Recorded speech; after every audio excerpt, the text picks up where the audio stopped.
Hello സുഹൃത്തുക്കളെ, നമസ്കാരം. നിങ്ങളിത് ഒറ്റ നോട്ടത്തിൽ കണ്ടാൽ നമ്മുടെ കൂരിയാട് വയലാണെന്ന് തോന്നും.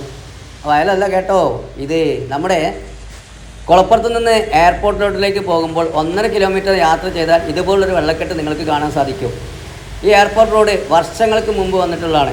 ഇന്ന് വരെ ഈ റോഡിൽ ഇതുപോലൊരു വെള്ളക്കെട്ട് ഉണ്ടായിട്ടേ ഇല്ല.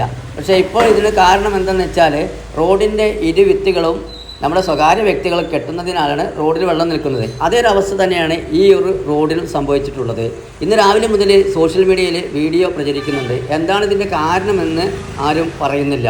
അപ്പോൾ ഞാൻ നിങ്ങളോട് പറയാനുള്ളതെന്ന് വെച്ചാൽ, നിങ്ങൾ എയർപോർട്ട് റോഡിൽ നിന്ന് കുളപ്പുറത്തോട്ട് യാത്ര ചെയ്യുമ്പോൾ റോഡിൻ്റെ ഇടതുവശം ചേർന്ന് നിങ്ങൾ വാഹനം ഓടിച്ചാൽ നിങ്ങൾ വെള്ളക്കെട്ടിൽ പെടും.